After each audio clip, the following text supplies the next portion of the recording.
Nama sinu banne hiriyaan godhatin. Nama hamma isaan beeyin hamma hin beeksisin. Namoota halkanii fi guyyaa shira sharrisitti xaxan irraa fagaadhu. Namoota rakkina gaafa ati rakkattu rakkoo keessatti si gatan hin yaadatin. Argitus bakka isaanii hin laatin.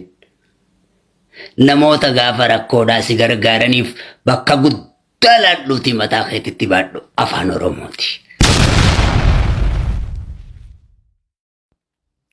Akkam jirtan nagayumaa fayyumaa shanyiiti ije Oromoo. Dhiyeenya kana gaa xiqqisho dhibeennatti cimteetiin calliseetti maniin ciisaa. Numaan ciisaa. Galata Rabbiiti. Waan addunyaan tunti jirtus laalaa tumaan jira. Obboleessi obboleessa ajjeesuun addunyaan tun hundi obboleeyyan wal fixuun gootummaa osoo hin taane doqnummaa fi gowwummaadha. Akka seera Rabbiitiin. Akka seera namaatiin osoo hin taane. Seerri Rabbii jaalalaa fi nagaa ilma namaa jidduutti buusee jechuun uummata Mahammad jidduutti. Uummanni Mahammad wal fixuun gootummaa osoo hin taane gowwummaadha. Akka seera namaatti gootummaadha. Akka seera Rabbiitti garuu doqnummaa fi gowwummaadha. Seera kam akka walii filattu gaa siitu beeka. Garuu akka Quraanaan ragge ilmaan Nabi Aadam alayhi salaam lamaan wal ajjeesuun Haabiilii fi Qaabiil du'a ilma namaa irratti nu hunda irratti taasise malee bu'aan inni argamsiise tokkollee hin jiru. Egaa Haabiilii fi Qaabiil ilmaan nabiyyootaa wal ajjeesuun du'a nurratti taasise. Nuti wal ajjeesuunis ilmaan keenya irratti du'a taasisa malee jireenya hin taasisu. Kanaaf Rabbiin nagaa fi rahmata isaa ummata addunyaatiif haa buusu yeroo hin jiru maqaa Rabbii faarfamaa qaharuun matiin nuur waduud haafis musawwirii. Amiin. Mee ijoolluma teenya tan kiristiyaanaa tana tan Oromoo tan waaqeffataa tana haa laallu. Kabajaa isaaniitiif ulfina isaan namaa qaban. Sammuu barate sammuu bilchaate. Katiiroo keenya gooticha keenya jaabar ni beeka dhugaan siin jaabar. Amantii isaatis dhugaan amanaa bar. Akka keetii fafakka isaa dhaamite akka keetii talbaa dhaamite. Akka keetii waa wallaalaa dhaami baratee jira.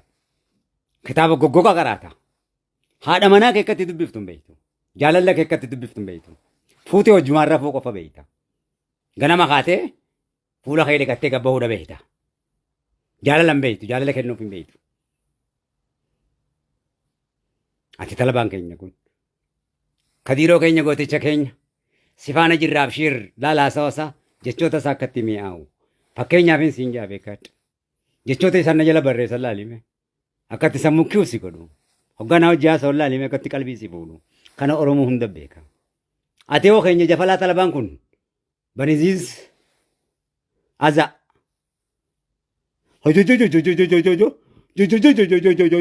Waa barreessuu hin beektu. Dubbachuu hin beektu. Yaada yaadaa immoo hin beektu. Hojojji adurre.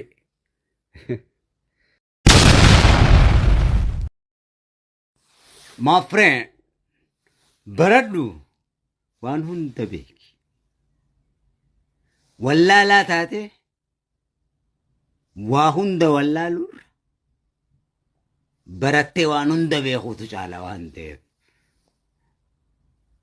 Ganja arsitee Mario etta.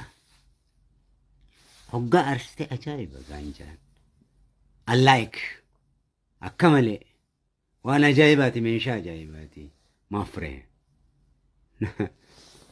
Farshoo Mario dhuydee etta.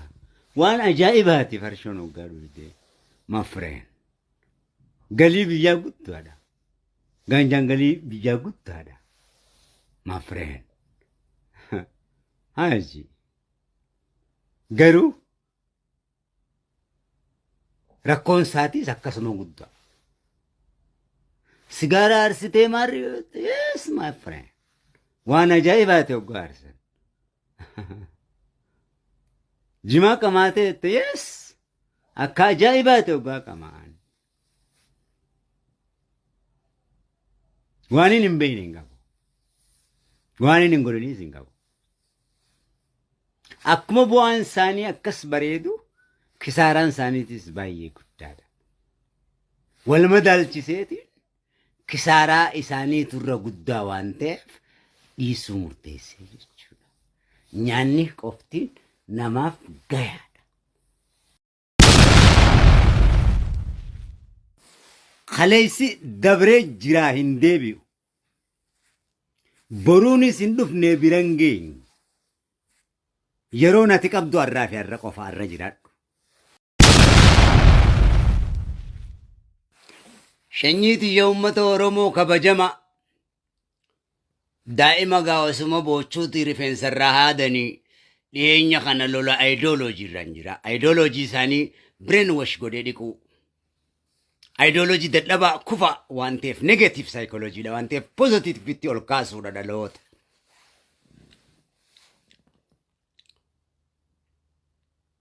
kana jechuun yaada yaadaan moohuu beekuudha qaba dhaloonni yaada yaadaan moohuu hin beekne akkuma tiitichaatti olii gad osoo barreessuu dhuma lafarraa waan ta'eef dhaloonni badiidhaan uumame badiidhaan bada Israa'el yoo ta'e my brother obboleeyyan kiyya Palestine yoo ta'e obboleeyyan kiyya addunyaan kun hundi kan kiristaanaa kan muslimaa adii fi gurraachi buddhizimii waaqeffataa juushin jalqabee hundi everything my brother rabbii waliif rizqii isin gooneeti ragaan kiyya waliifis gaarii isin goonee isin uumne jee waan ta'eef obboleeyyan kiyya isiniifis obboleeyyanii jechuudha dhumaatii ummata Muhammad rasuula waan hin jaaladhuuf hin jaaladhu dhumaatii ummata Muhammad kamuu ifamoo ifaami Israa'el ogganju Israa'el ani obboleeyyan kiyyaan jee bariyas obboleeyyan kiyya kiristaanni obboleeyyan kiyya waaqeffataan obboleeyyan kiyya Israa'el kafaarse rabbi ni faarse bar rabbuma uume mutakabbir kana quraanaan faarse hedduu faarse beekumsa akka kenneefis faarse hundi kee quba qabdaa mire kanaaf an obboleeyyan kiyyaan jeenee obboleeyyan kiyya dhugaadha Filistiinoo obboleeyyan kiyya dhugaadha wanni guddaan siin jechuu barbaade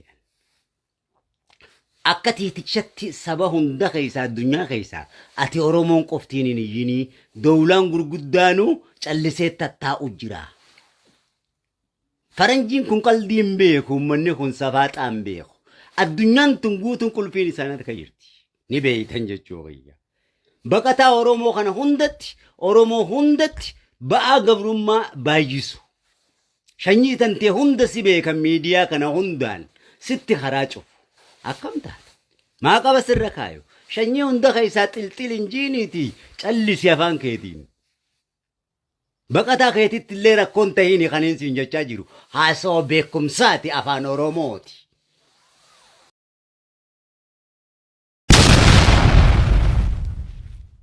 taajjabbiidha wallaahi gurbaan osumaan akkanan laaluuti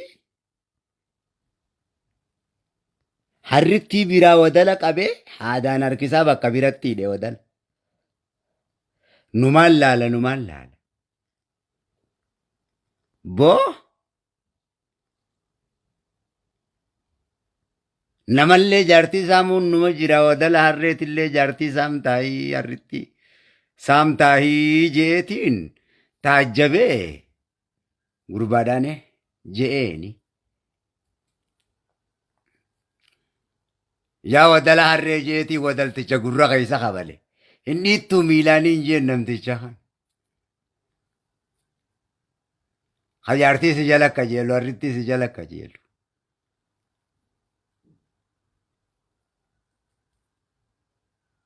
Yaa wadalticha abbaa gaangee.